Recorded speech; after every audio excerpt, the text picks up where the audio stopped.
Everybody knows the internet has its fair share of creepy legends, from Momo to the Slenderman stabbings to the Homestuck Sharpie bath. But among them, there is one shadowy figure that haunts a very specific crowd, and that one internet cryptid is known as the Benadryl Hat Man. And he's exactly what he sounds like, a dark, shadowy man that watches you sleep wearing a wide-brim hat, only showing up when you've swallowed enough pink allergy pills to tranquilize a moose. Today we're talking about the internet phenomenon of the Benadryl Hat Man and his origins. So, what is the Hat Man? The Hat Man is a shadowy figure reported during sleep paralysis or hallucinatory states. Commonly described as tall, faceless, maybe wearing some kind of ambiguous clothing like a trench coat, and usually donning a wide-brimmed hat. He's seen worldwide, and not just by Benadryl users, and legends of him have been circling around since at least the 70s. He's like the Grim Reaper, but instead of a scythe, he's got a CVS receipt longer than the Great Wall of China. So if this sleep paralysis demon has been spotted since the 1970s, what does it have to do with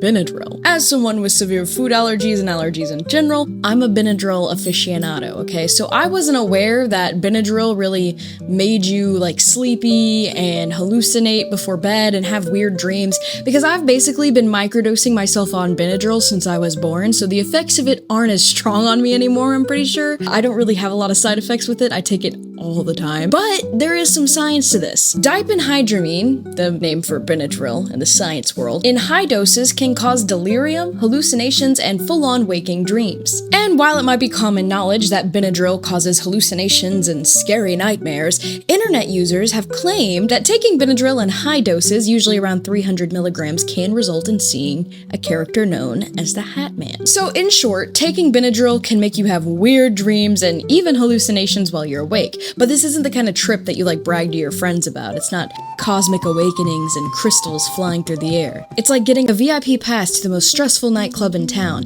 and the bouncer has been replaced with a 1920s mob boss who just won't break eye contact. So people have had nightmares about this dark, shadowy figure wearing a hat for basically forever, and people get nightmares from taking Benadryl. But how do the two really interconnect? And that can be attributed to the cultural spread through the internet.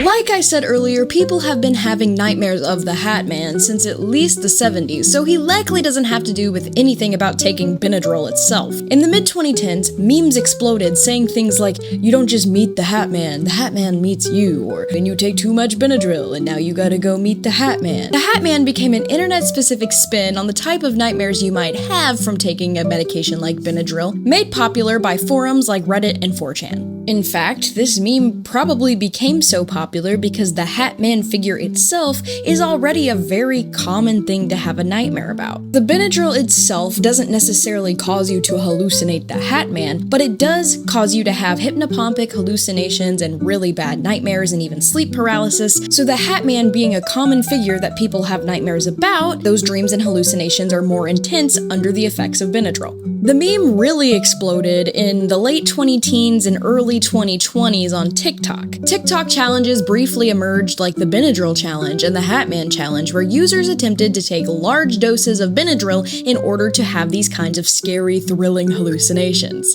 People joked about taking a lot of Benadryl to summon the Hat Man, so I guess it's kind of like Bloody Mary for people with seasonal allergies. Instead of chanting and spinning around in the mirror, you just swallow half a pharmacy aisle worth of allergy medication, then wait for the cryptid cowboy to materialize. On a more serious note, toning down my whimsical, joking nature, this trend sadly took the lives and seriously medically harmed several people, especially impressionable teenagers. From 2022 to 2023, a 13-year-old boy as well as a 15-year-old girl both died overdosing on the allergy medication, and there was solid evidence that they had been looking up information about experiencing seeing the Hat Man after taking Benadryl. Another 14-year-old girl in 2023 was attempting to have these hallucinations and had to be hospitalized after doing the challenge. I want to note that this is a personal beef of mine, and 90% of the time, in my opinion, a lot of the dangerous challenges you see featured on the news are just fear-mongering and trying to make younger generations like Gen Alpha and Gen Z look stupid because they're really not as impactful as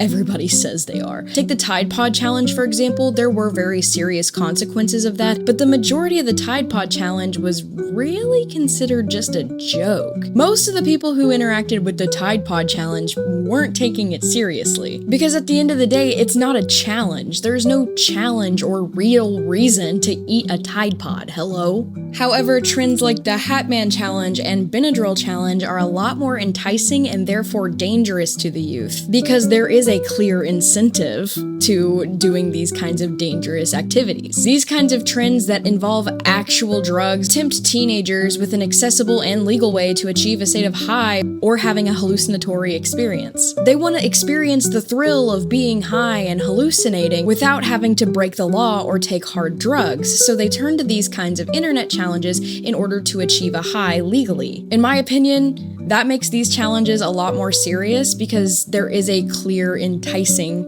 reason for kids to do it. Moving on to the next part of this video, why does everyone who participates in the Hat Man Challenge or sees the Hat Man at night all see the same figure? Is this some kind of widespread shared psychosis? Is this an actual entity that's haunting people? The answer is, again, no, of course not. First of all, the Hat Man is really a double-edged sword. People with sleep hallucinations and nightmares all typically dream or report seeing a tall, shadowy figure standing in their room. Due to the internet culture, people often refer to this figure as the Hat Man, whether he's wearing a hat or not. Look, he may be wearing a hat, but does that make him the Hat Man? I'm wearing a jacket, does that make me Jacket Girl? Underneath that Hat Man's hat, he's just like any other man, except a lot more shadowy and esoteric. And I think we should put some respect on his name. Now I know someone so much smarter and cooler than me is watching this thinking, I've seen the Hat Man in a dream. I've hallucinated the Hat Man, and he really was wearing a hat. Okay. Congratulations. It is true that people commonly report seeing a shadowy figure who is wearing a hat, but that doesn't mean that he is the same figure haunting everybody, or this is some inherent instance of shared psychosis among millions of people all over the world. It's kind of like how there are popular reoccurring nightmares that people share, like pulling hair out of your mouth or your teeth falling out, going to school naked, being late for work. All of those things individually might seem really personal to you as the person experiencing the dream, but the truth is all of those fears are rooted in subconscious fears and stressors that many people experience. And aside from that, for people who really do see the one and only Hat Man in their dreams, there is a little bit of psychological evidence that may point to one reason or another why this nightmare is manifesting in a specific way. First of all, a silhouette of a hat on a dark, shadowy figure could be related to fears of authority, strangers, the unknown, or maybe even cowboys. Don't run away from me!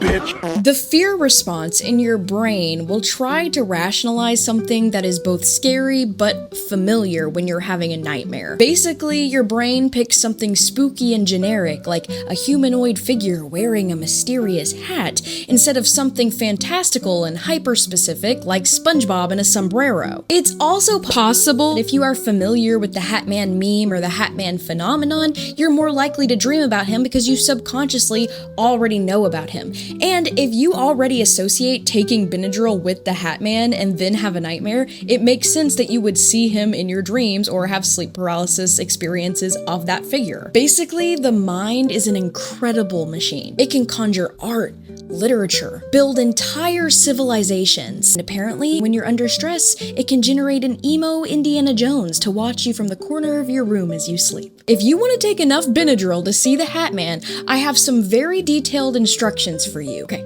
come in closer. Step 1, don't. Do not use drugs to see hallucinations.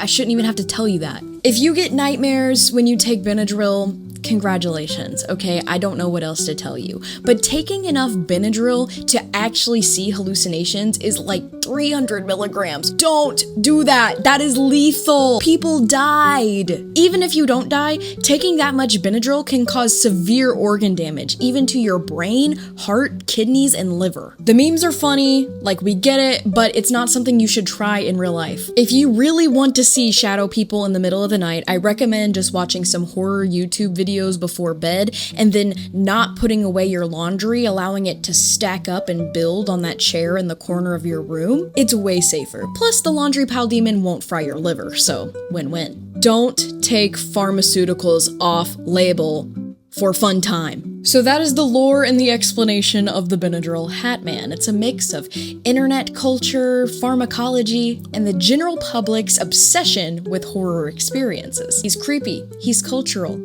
he might be behind you. Just kidding. Unless you took that Benadryl, which I told you not to do. I hope you've enjoyed this video. My name is Melody. The channel's called Melody Ever After. If you had a good time, or you like things that are freaky, geeky, or spooky, like urban legends, mysteries, video games, unsolved mysteries, and horror movies, check out my channel, because you might just have a good time. Hey, don't knock it till you try it, you know what I'm saying? I hope you enjoyed this video. My name is Melody, and I'll catch you in the next one. Until next time.